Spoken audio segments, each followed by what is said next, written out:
Jean-Marc Morandini. C'est donc demain matin à 8h que le couperet va tomber. Médiamétrie publiera les audiences de toutes les radios de France pour les 2 premiers mois, c'est-à-dire pour les mois de septembre et d'octobre. Des résultats très attendus par toutes les radios. Alors ce matin, on a décidé de tout vous expliquer, de lever le voile sur ces mesures auxquelles vous avez d'ailleurs peut-être déjà participé. Avec nous pour en parler, la directrice du département radio de Médiamétrie, Emmanuelle Le Goff. Emmanuelle Le Goff, bonjour. Bonjour. Merci beaucoup d'être en direct avec nous sur Europe 1. Alors c'est vrai que depuis 11 ans qu'existe cette émission, on a déjà eu l'occasion d'expliquer à plusieurs reprises comment se calculait l'audience télé avec ces fameux petits boîtiers, ce fameux panel de téléspectateurs. Mais on a eu envie ce matin de nous intéresser à la radio parce que c'est très différent la façon dont est calculée l'audience radio.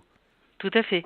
L'audience de la radio se mesure par une enquête téléphonique. Chaque soir, entre 17h30 et 21h30, on va réaliser un peu plus de 400 interviews et on va interroger la population sur leur téléphone fixe ou leur téléphone mobile et leur demander quelle station ils ont écouté tout au long de la journée, de quelle heure à quelle heure, et on va s'intéresser à toutes les écoutes de la radio, c'est-à-dire que ce soit sur un poste traditionnel ou via Internet ou sur le poste télé ou sur le téléphone mobile, et surtout quel que soit le lieu de cette écoute, puisque ce qui nous intéresse, c'est vraiment l'écoute à domicile, au travail, en voiture ou ailleurs. Mais les gens que vous appelez sont des gens qui ont fait acte de candidature ou vous appelez au hasard ?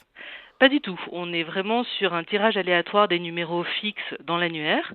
On va même joindre des personnes sur liste rouge avec une méthode de déclinaison du numéro qui est assez connue dans les instituts d'études. Mmh. Et pour les numéros de téléphone mobile, on va générer nos propres numéros de téléphone complètement aléatoirement. On prend les préfixes qui sont attribués par les opérateurs et on génère des numéros aléatoires. Ça veut dire que n'importe qui, tout à l'heure, à partir de 18h, peut recevoir un coup de fil de Médiamétrie, lui demandant les radios qu'il a écoutées. Tout à fait, n'importe qui. Comment ça se passe en fait ? Vous demandez le nom de la radio, vous demandez le nom de l'animateur, vous demandez le nom de l'émission ? Alors, on va demander le nom de la radio. Ce qui est important, c'est de reconstituer avec la personne interrogée toute sa journée, depuis le réveil et jusqu'au moment de l'appel. Donc, on va lui demander s'il a écouté la radio, quelle station de radio il a écouté, et après les heures d'écoute. Mais on s'intéresse au nom de la station. Et si la personne se trompe par exemple dans l'animateur ?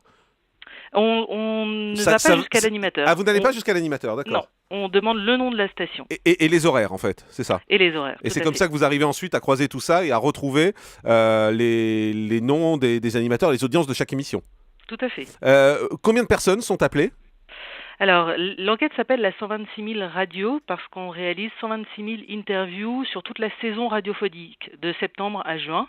Et donc, ça fait un peu plus de 400 interviews chaque soir. Est-ce que vous avez une idée de la marge d'erreur sur un sondage comme celui-là ? Parce que des fois, ça se joue à pas beaucoup. On voit des radios qui se vantent d'avoir gagné 5 000, 10 000 auditeurs sur une tranche. Est-ce que ça a vraiment un sens ? Ou alors la marge d'erreur est beaucoup plus grosse ?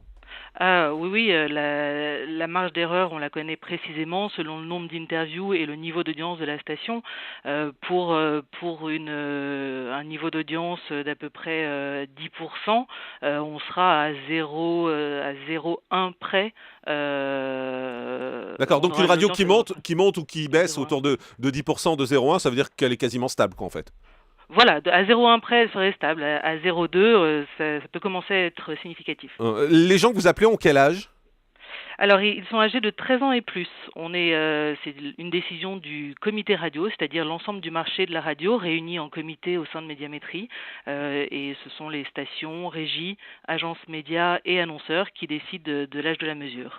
Au-delà de la pure audience, vous savez que vous avez un pouvoir fabuleux finalement avec ces audiences, puisque c'est le pouvoir de vie et de mort quasiment sur une émission. C'est-à-dire que si demain vous trouvez et vous découvrez avec votre enquête qu'une émission ne marche pas, elle sera sans doute supprimée de l'antenne.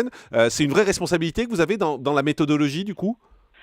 C'est une responsabilité. On est là en tant qu'observateur et bien évidemment toutes les études sont réalisées avec de multiples contrôles en interne de chez nous et on est audité par un organisme indépendant qui valide à la fois nos méthodologie, notre terrain d'enquête et nos traitements des données.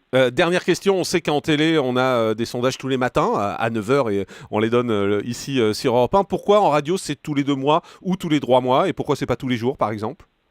Alors c'est la méthode justement téléphonique qui fait qu'on travaille sur des bimestres ou des trimestres. Il faudrait faire évoluer la méthode pour avoir des résultats tous les jours, mais 400 interviews par jour ne permettrait pas de produire des résultats chaque jour. Bon, bah écoutez, on aura les chiffres demain matin à 8h, hein, c'est bien ça? Demain matin 8h, Ça s'annonce comment pour Europe 1? Ça, je ne peux pas vous répondre. Bon, on verra ça demain à 8h. Merci Emmanuelle Le Goff, directrice du département radio à Médiamétrie.